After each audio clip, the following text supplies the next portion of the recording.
try example.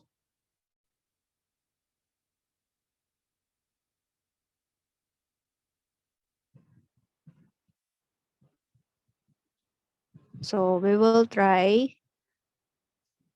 the integral of cos cube x dx. Okay, so using case 1, since this is the product of cosine, okay, cos cube x dx, so we're going to factor it minus 1. So magkakaroon tayo dito ng cosine squared x. And dapat meron isang cosine x dx. Okay, and then we're going to use identity, cosine squared x, that is equal to 1 minus sine squared x cosine x dx. And then distribute integral of 1 times cosine x dx, that is cosine x dx, minus sine squared x times cosine x, that is sine squared x cosine x dx. And then we can apply here substitution. We let you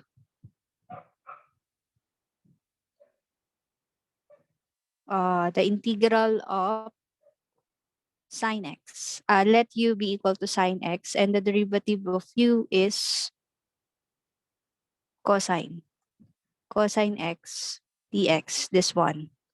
So therefore, the form of this is u squared du. So magkakaroon tayo the integral of cosine x dx minus the form here is u squared du, right? And the integral of cosine x dx is, di ba sa integral, that is sine x, minus the integral of u squared du is u cube over 3 plus c. So when we simplify it, we replace u by sine x. So we will have sine x minus sine cube x over 3, or 1/3 sine cube x plus c. This is the answer.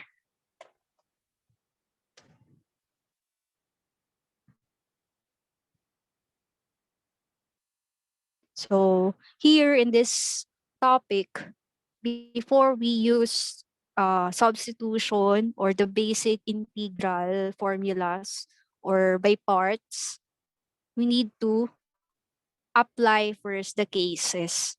And how are we going to write the given using when we follow the case. Okay, so you need to identify what case and how are you going, and just apply it, okay, before you integrate.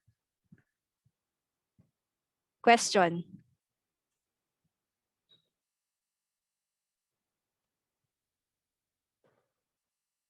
Are we clear sa one?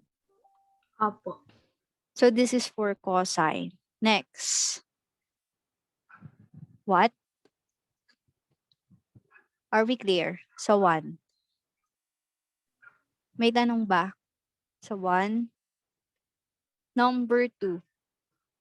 Evaluate the integral of sine to the 5th power of x dx. Okay, so obviously this is case 1. So we have the integral of sine x, the power of sine x. And this is for the first one.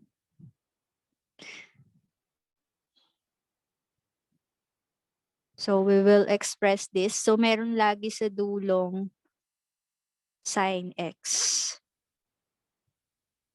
dx. So meron na lang tayo dito ang natitira, sine to the 4th. That is also equal to the squared of sine squared x.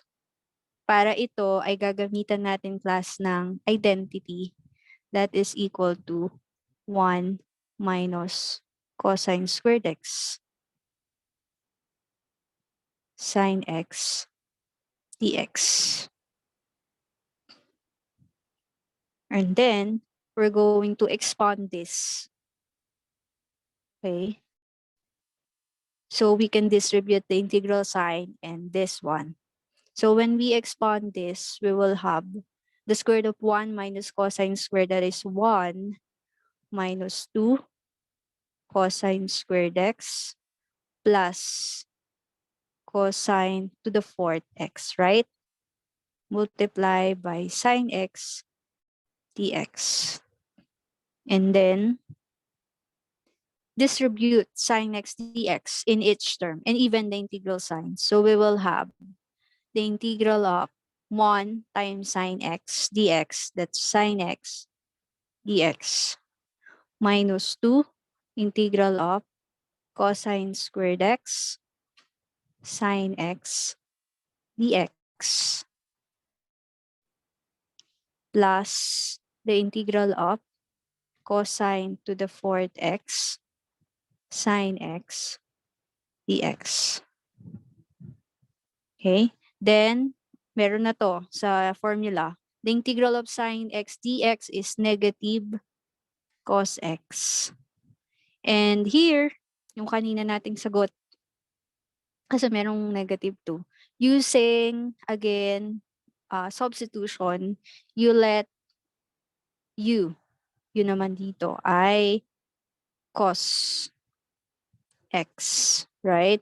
And the derivative of u is, the derivative of cosine u is negative sine u, ay negative sine x dx. So, pwede tayong mag-multiply both sides by negative 1.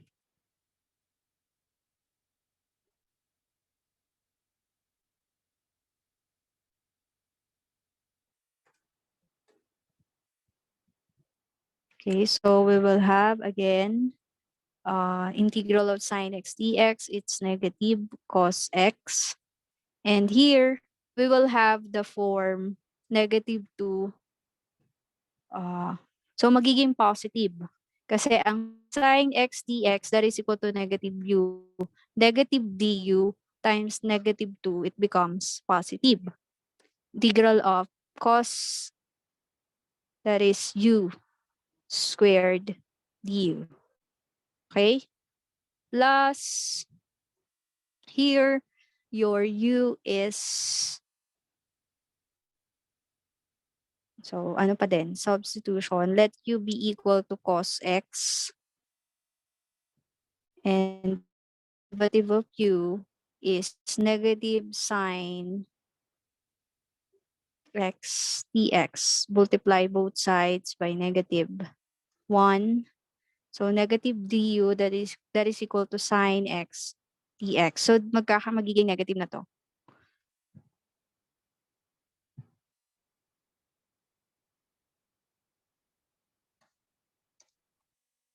So magkakaroon tayo negative. Ang form nito ay u raised to 4 du. The integral of u raised to 4 du. So when we integrate, negative cos x plus 2, so we'll have u cube over 3 minus u raised to 5 over 5 plus c. So let's replace u by here cosine x. So we will have negative cos x. So magkakaroon tayo ng 2/3 plus 2/3. Ang u natin ay cosine cube x minus 1/5. Ang u ay cosine to the 5th x plus c.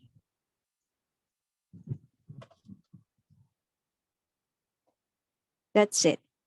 The answer is negative cosine x plus 2/3 cosine cube x minus 1/3 cosine to the 5th x plus c.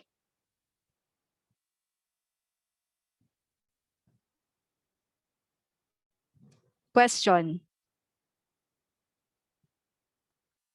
Can you follow? Yes po. So that is for case 1. Question, class.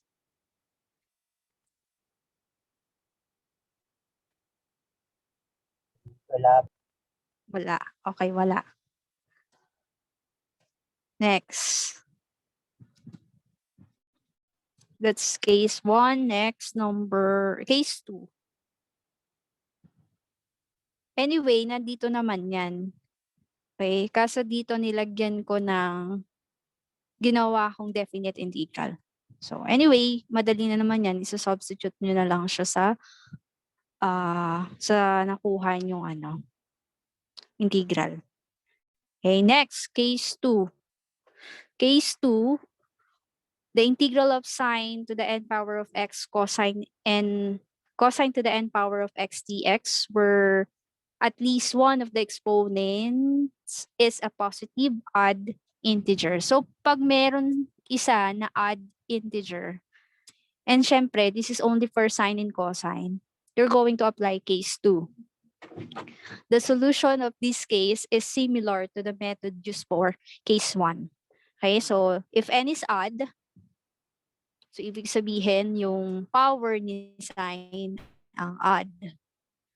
So I think merong correction dito sa this is m. Okay, this is m plus. Kasi meron na tayong n and m exponent. Kasi yung isa, either of the two is odd number.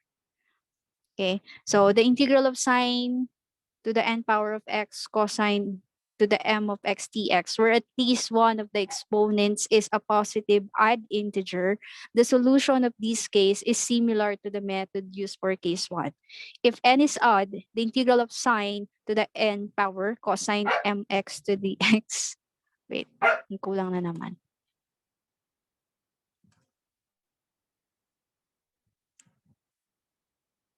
Nawala ng variable, sorry.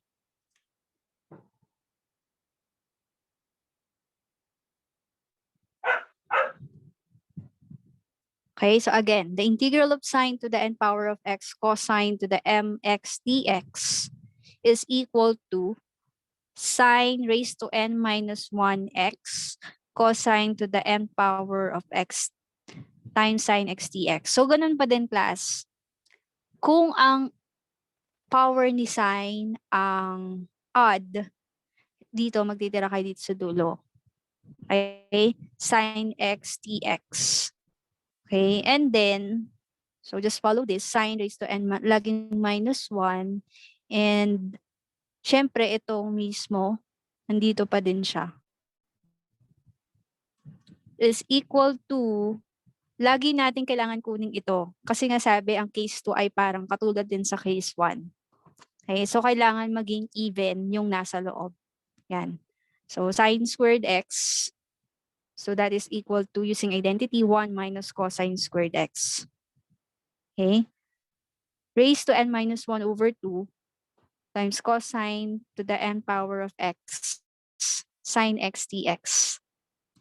The other one, if m is odd, sabihin yung exponent ni cosine ang odd. Yun naman yung nasa dulo.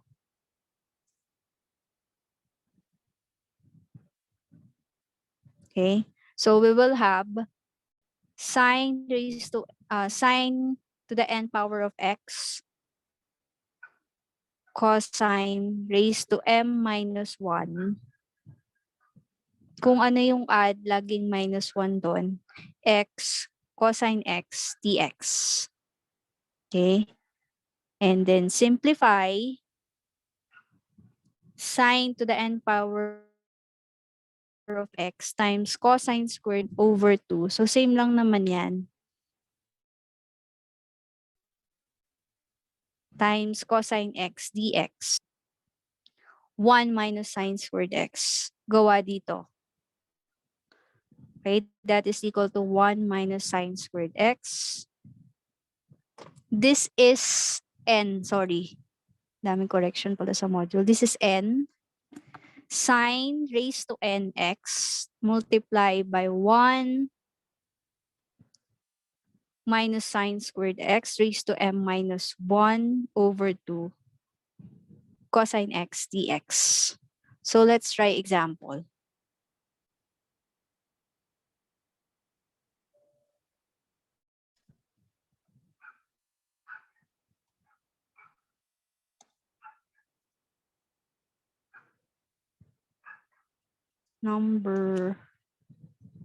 So let's have number 1.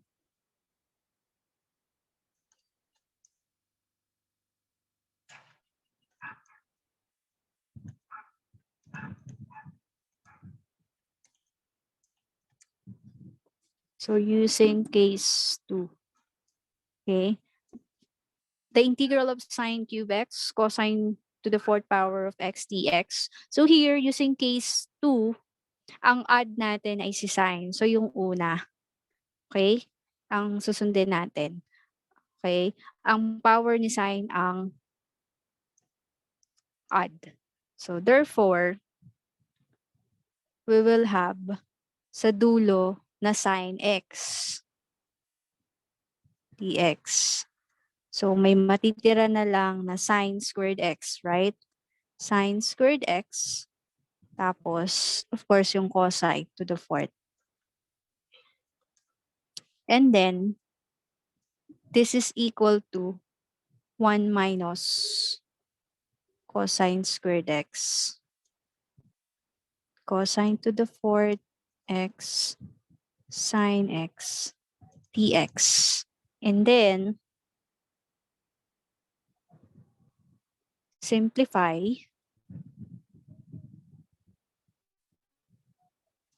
By the way, itong sine x dx ay sa bawat isa. So we will simplify the integral of 1 times cosine to the fourth x dx times sine x dx. So we will have cosine to the fourth x sine x dx minus integral of negative cosine squared x times cosine to the fourth x times sine x dx. So we will have negative integral of cosine to the 6x sine x dx. And then using substitution, so let u be equal to cosine x. Derivative of u is negative sine x dx. Multiply both sides by negative 1.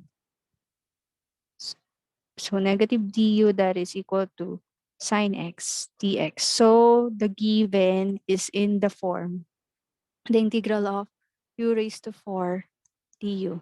Negative. Kasi ang sine x dx, that is equal to negative du. The negative integral of u raised to 4 du. Same din dito, class. Ang u mo ay cosine x. Ang du ay negative sine x, multiply both sides by negative 1. So negative du is equal to sine x dx. Times negative. Kaya magiging positive na. Integral of u raised to 6 du. Then integrate negative u raised to 5 over 5 plus u raised to 7 over 7 plus c. Replace u by cosine to the x. So negative cosine to the fifth x over 5 plus, so u cosine pa din to the 7th power over 7 plus c. That is the answer. Or negative 1/5 cosine to the 5th power of x plus plus 1 over 7 cosine to the 7th power of x plus c.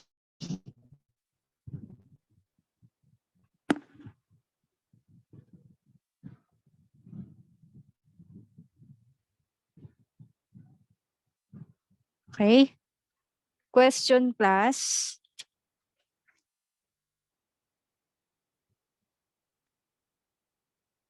Are we clear?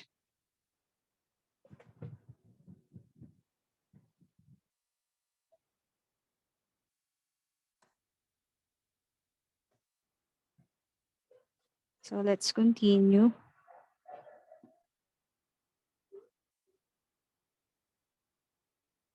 So nandito din naman yung sagot.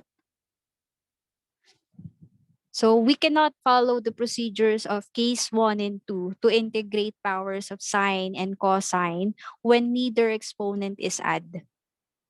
Okay?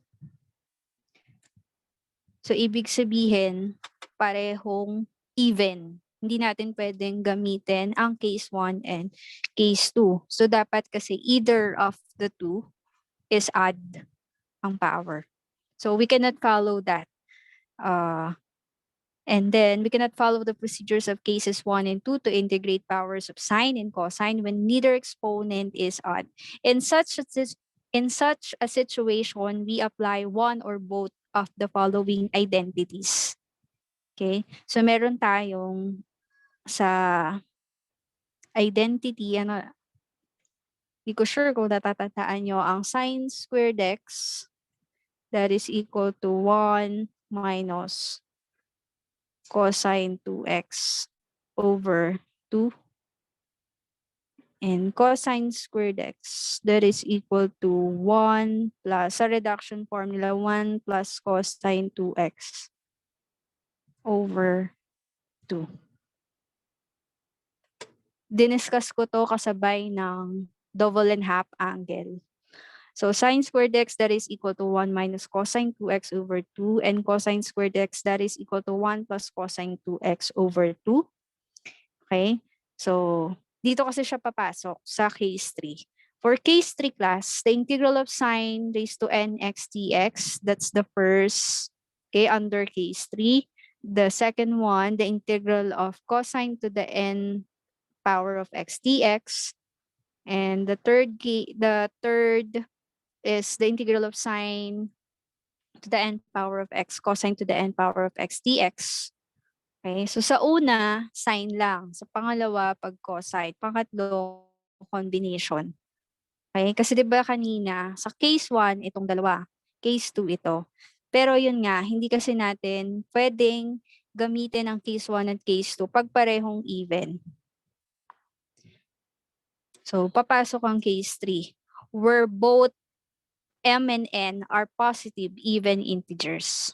Okay, so dapat naiintindihan kung kailan gagamitin ng case 1, case 2, case 3.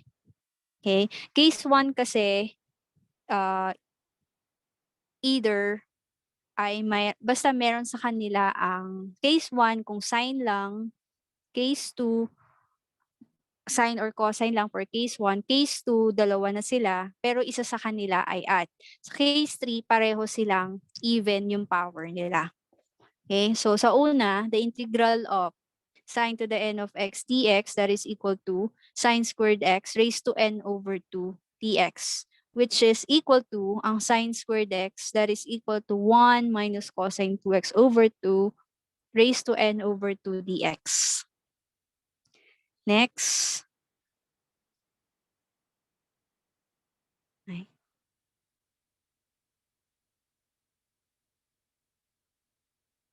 The integral of cosine to the n of x dx that is equal to cosine squared x. So it's almost the same.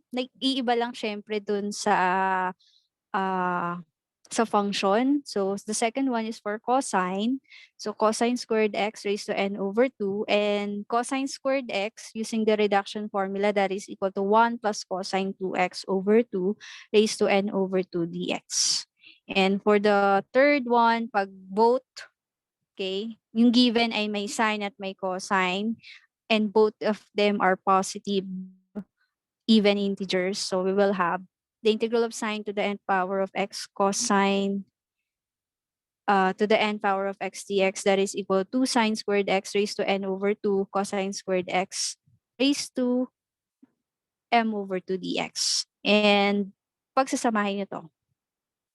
Okay, so 1 minus cosine 2x over 2 raised to n over 2 multiply by this 1 plus cosine 2x over 2 raised to m over 2 dx. So let's have example.